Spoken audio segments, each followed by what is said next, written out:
Welcome to NJ Law, the program designed to inform and educate you about the inner workings of our criminal justice system, allowing you to speak directly to New Jersey law enforcement officials who make the decisions in our two-county area. Your host, Detective Sgt Kevin Quinn of the Township of Ocean Police Department, is an 11-year veteran police officer. He has taught at the Monmouth County Police Academy and has lectured at Monmouth College and Brookdale College. Good evening. Welcome to NJ Law. My name is Detective Sgt Kevin Quinn of the Township of Ocean Police. I'm the host of your show. Today is November 16th, unless you're on tape delay in Ocean and Asbury Park. We want to welcome you to the show. Tonight we have several men from the Monmouth County Prosecutor's Office Forensics and Technical Services Unit, which is a mouthful. We're going to speak to them. We also have one of the gentlemen on a live remote, which we'll go to in a second. Lieutenant Bruce Newman is just to my left. He's from he heads the unit out there in Freehold, and they work along with the prosecutors and help them collect evidence and provide technical services to many of the area police departments. Next to Lieutenant Newman is Investigator James Burns, who are you supposed to be the oldest living cop in Monmouth County? Living cop in Monmouth County. Might be the oldest living cop in New Jersey. And we're going to speak to these gentlemen, and I think we're going to shoot out real quick just to see Sgt Glenn Meyers, who's nice enough to be out by the technical services van. He can't hear us, so we won't say anything bad about him. And we'll be switching to him in a few minutes. First of all, what I want to do is just get an idea, or for you folks, because as you know, the philosophy of our show is to explain to you a little bit of how the criminal justice system works and how it interfaces with the different area police departments and things.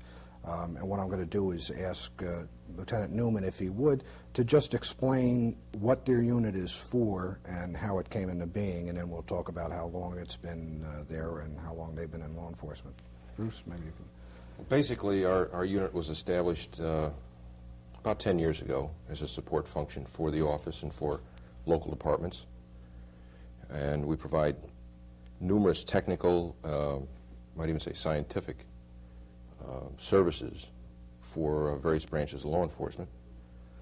The most frequently supported unit in the prosecutor's office is the Major Crimes Unit, dealing with aggravated assaults, homicides, death investigations.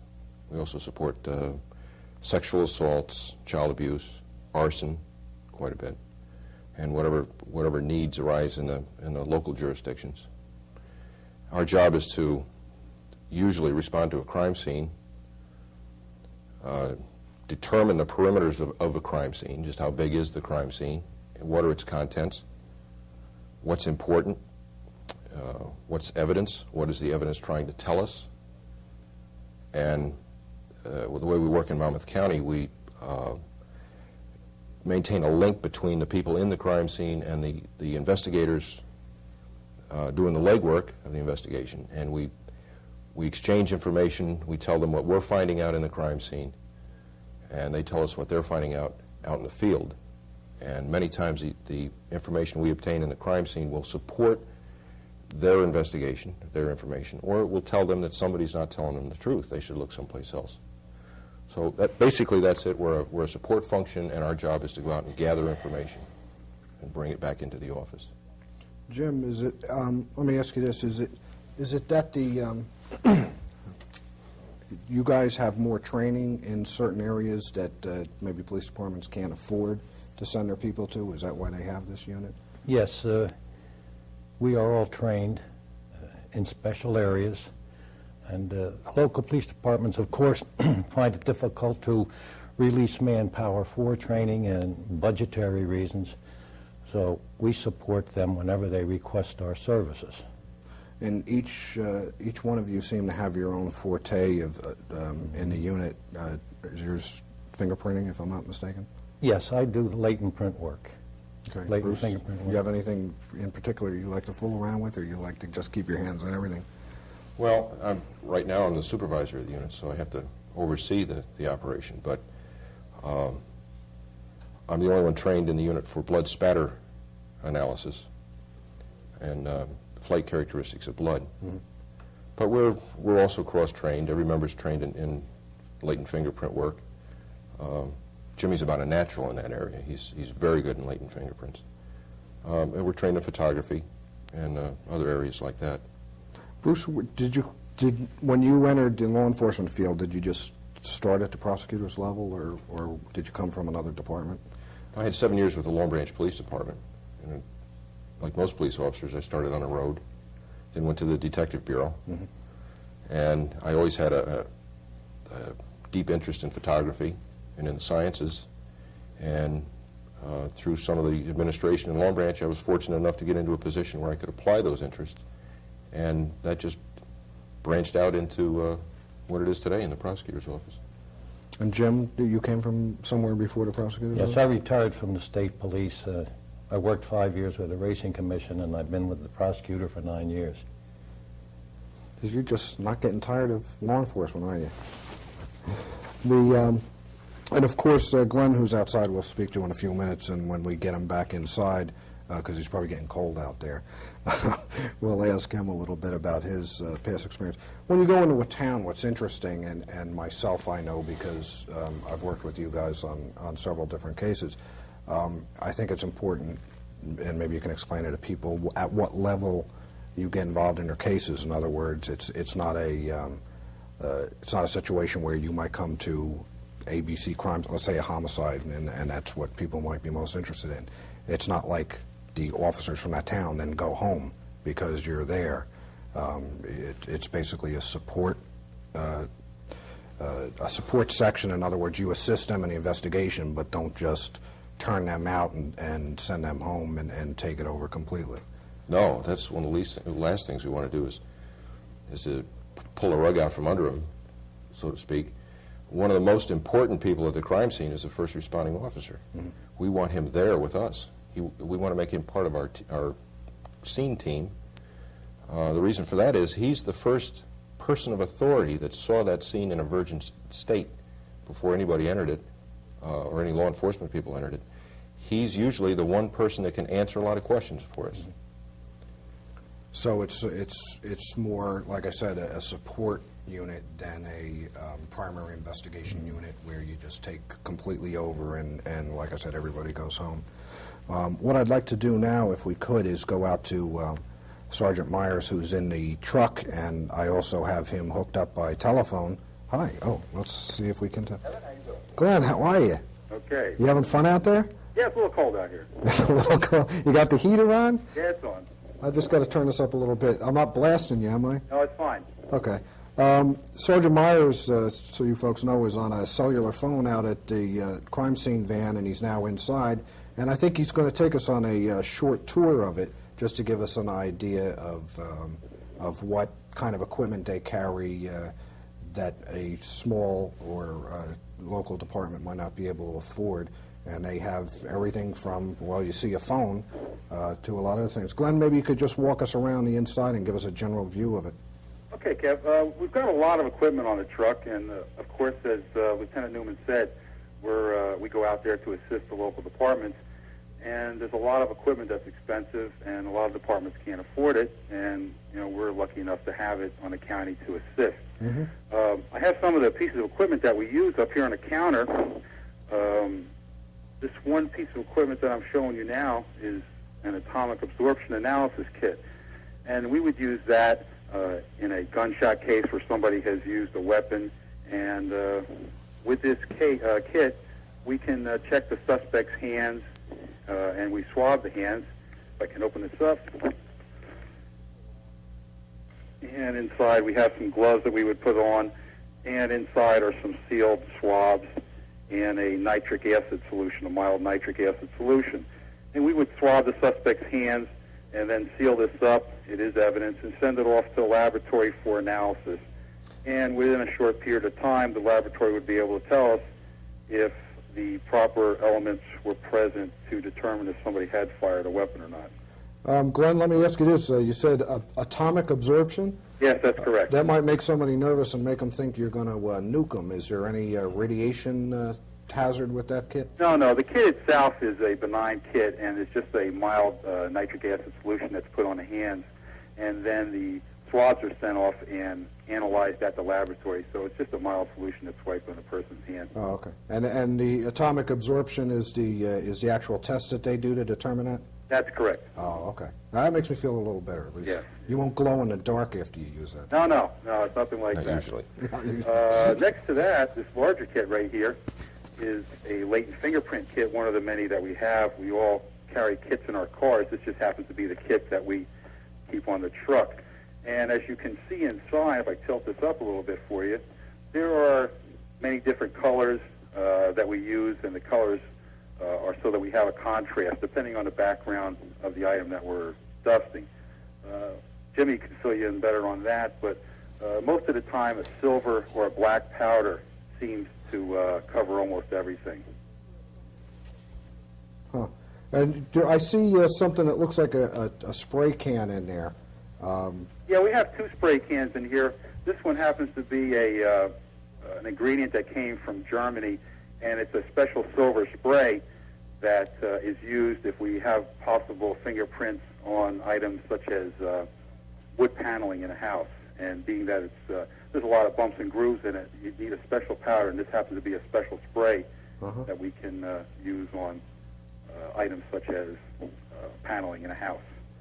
This other spray can that's over here on the right is a fluorescent type spray.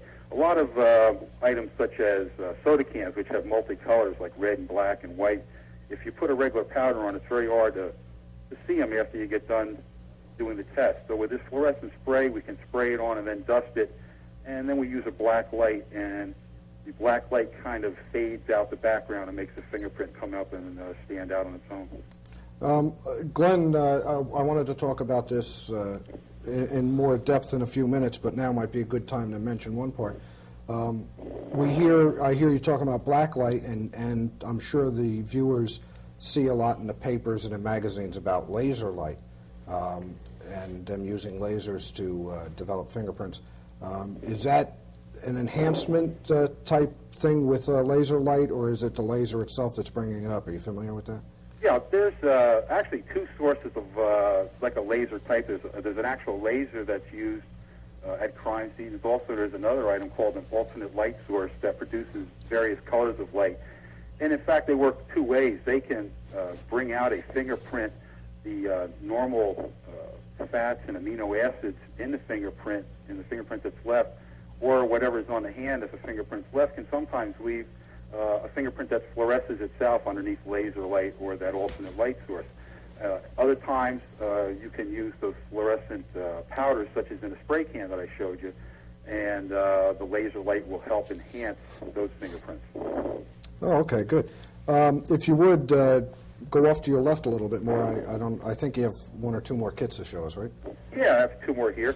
The one next to it is something that probably people are familiar with that look at a lot of television. It's called a silicone plaster casting kit.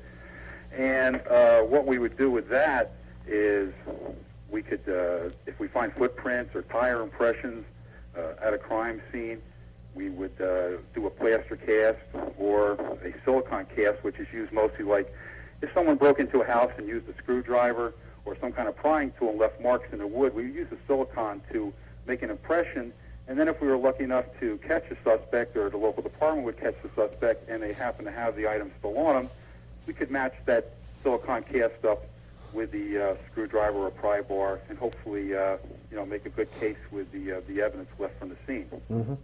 Do you usually do you use that a lot? Do you use that in just about all the crime scenes you go on? We would use that if there is definite marks left that had some kind of characteristics. In other words, if you had a screwdriver mark that was just a basic screwdriver mark and there was no obvious impressions or nicks in that screwdriver, we would probably do the silicone cast anyway, but it may be of less value than if you had a screwdriver that had a broken tip and a definite jagged type edge that could be matched up. Uh-huh. I see. Okay. Okay, same with the tires also. It's definitely helpful if the tire has some kind of cut in it or a nick or something. Okay. Now, this kit I have next to that is a master blood kit. Now, this is very important to us in a lot of cases. And with this kit, we have two or three different type of chemicals that we can use to check for the presence of blood at a crime scene, even if that blood were not visible to the naked eye. And apparently you have some solutions in there that that you test that with, and then I guess you send the swabs to the lab. Is that? Yeah, there's some powders and this is powder, and it's just a small amount of powder. As you can see, these chemicals are very strong, and it's just a little bit of powder in the bottom of this ampule, and we would mix that up with distilled water, and we would either swab it onto the location which we felt contained blood, or some of the chemicals, such as this one here, we would spray, and this chemical happens to be luminol, and in the presence of blood, even if you can't see it, will fluoresce and glow on its own like the hands on the face of a watch.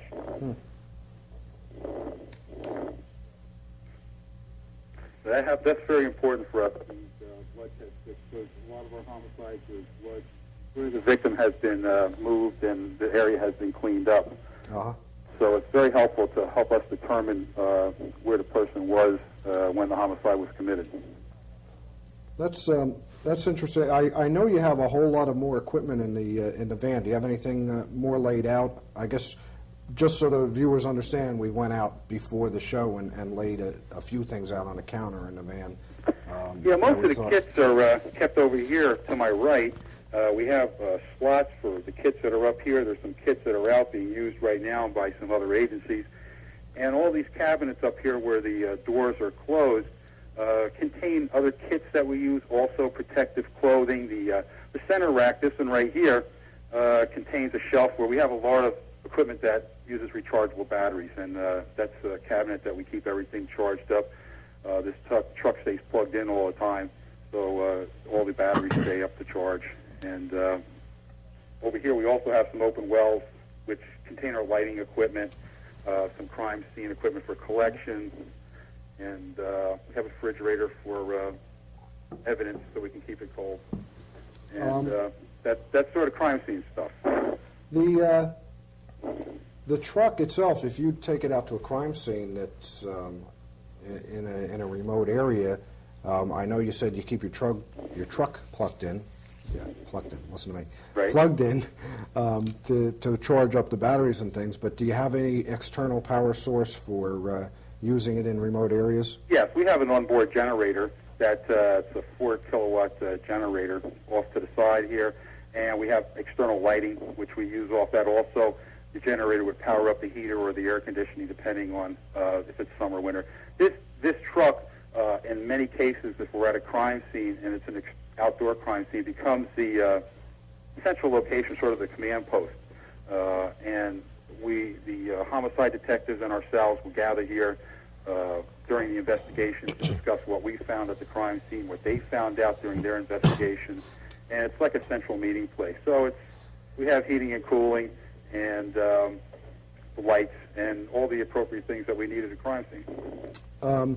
I'm assuming that you have in the front of the truck, which we didn't really look into the cab area, but police radios, and I'm sure there's lights on the truck and things like that. We're an emergency response vehicle. We do have to respond rapidly to the crime scenes once we're notified. We are on call 24 hours a day, 7 days a week.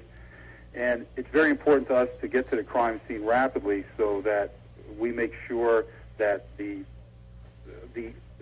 local department gets our assistance in helping to protect the crime scene and to make sure that it's not disturbed in any way. Okay. Just let me turn to Bruce because he seems to want to either ask or make a statement. If we could go back to that other outside shot of the truck that showed the one side and the top rack on the truck, there is an observation platform on that vehicle. There's ladders and toolboxes up there. But one of the nice things about that vehicle is that at a fire scene, we can pull in there, we put the video equipment and the camera equipment up top. The arson guys and, if needed, the homicide investigators can pull witnesses right at the scene inside the truck. There's counters in there to work. They can take statements right there. They can interview people right there on the scene. And while all that's going on, we can record the progress of a fire or an event nonstop. There you can see in that shot the observation platform at the top. The forward section there is a equipment locker that has a lot of fire equipment in it for fire scenes. It's a very handy vehicle, and it's self-supporting. We can also use it in conjunction with other emergency county vehicles like the communication vans and things like that. And it works very, very well at scenes like that. Glenn, Bruce just mentioned that a picture seems to be worth 1,000 words, and we've heard that said time and time again. I'm assuming that you have all sorts of photographic and video equipment on the van, or stuff that you can put on there when you need it. Yeah, one of our primary functions at a crime scene is to take photographs. We'll do photographs, which will give copies to the local department and to any other agency we may be working with. And also, an innovation that we started, I guess, approximately 6-7 years ago was to videotape every crime scene, which seems to work out very well when we go to court. Listen, I'm going to let you hang up now so we don't run up the bill too much. Okay, fine. And then why don't you come in and join us, and while Glenn is coming in, we're going to take a short break, not necessarily for a commercial, but to talk about the bad guy of the month. And for those of you who have been watching once or twice or several times before, you know that we try to highlight maybe a person who's wanted out in your community, and in the hopes that maybe you'll spot them and maybe know them and be able to give the police some information about it. This month, the man whose sketch is going to come up, and it did just now, on the screen is a black male, approximately in his late 20s, about 5'9", 140 to 150. He's got a slim build, and he's fairly skinny, black hair, brown eyes, and a dark complexion. What he did is he went into a food store in Wanamassa, and when the cashier opened a cash drawer, he reached over and grabbed an unknown amount of money and ran out of the store. About a block from there, he entered a small brown vehicle, possibly a Chevette, and drove south towards Asbury Park. If you have any information about this gentleman or somebody who you think it might look like, if you would, there's a phone number on the screen, 531-1800. That's the Ocean Township Police, and you'll be speaking to, or you'll want to speak to, Detective Sergeant Rowland, who works in the Detective Bureau there, and if he's not there, maybe ask to speak to another detective or myself and give you information, and that can be held confidential.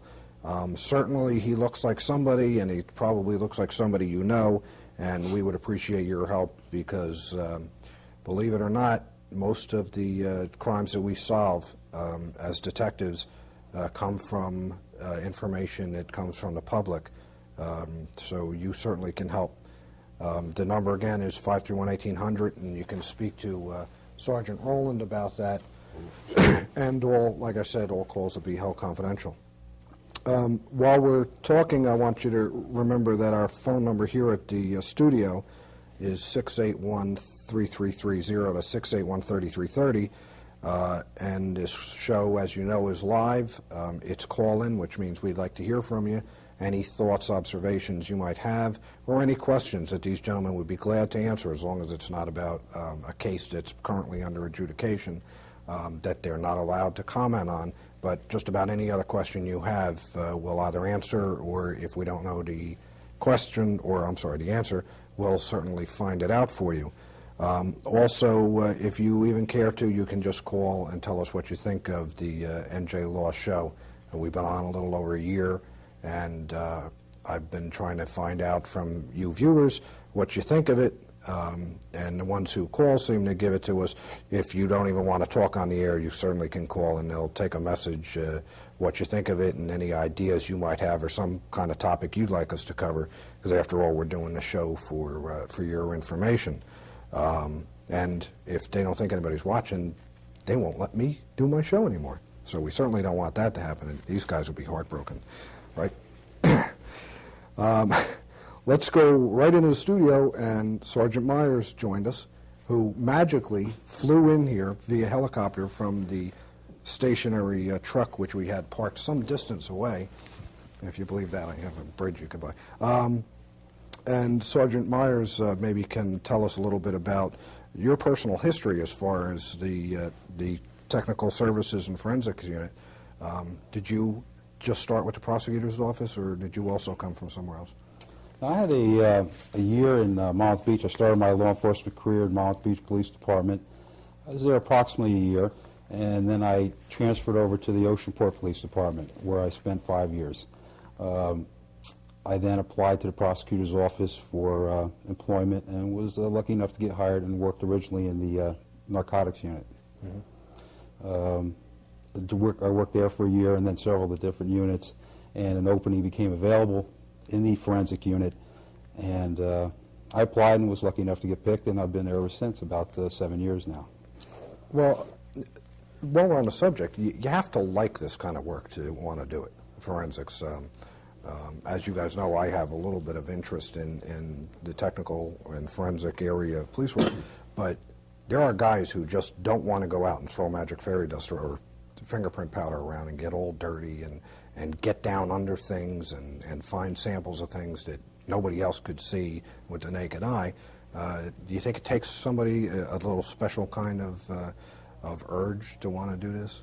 Well, I know for myself, and probably Jimmy and Bruce, we've all talked over the years, and it seems like the person that likes to get into this has a tendency to like to work with their hands and not just do the everyday stuff sitting behind a desk pushing papers all the time. And we all seem to like to work with our hands, try to make things work, try to take things apart, put them back together so they work. And you have to have an interest to get out. You have to get dirty.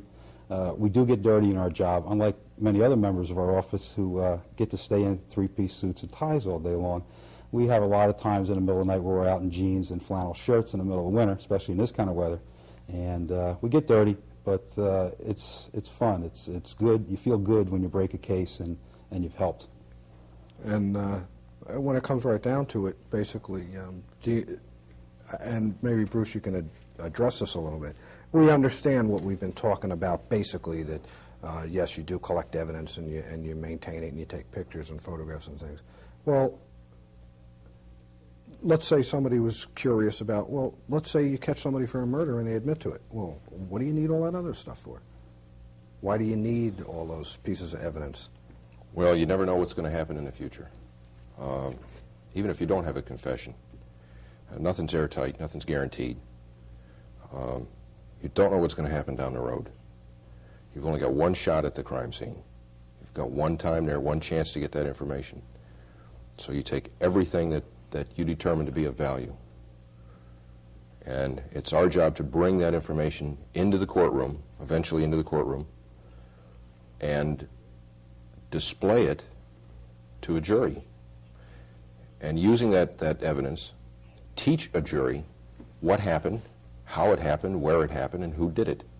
We don't necessarily have to tell them why somebody did what they did, but we use that to teach, just like they use items for show and tell in school.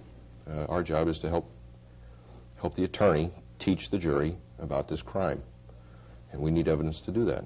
And we can't second guess at the crime scene and say, well, we're going to get a confession on this one so we can kind of ease off a little bit. You don't know. So you have to do it right all the time.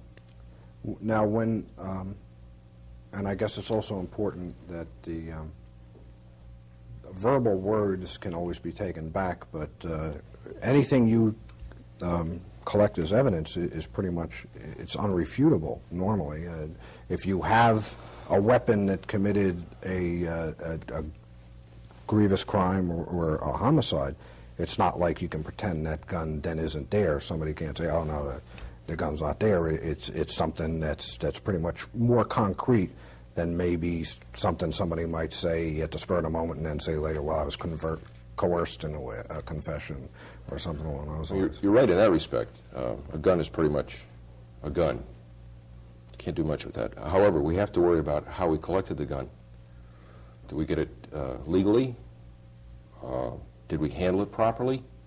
The information we obtained from it, is that truthful information?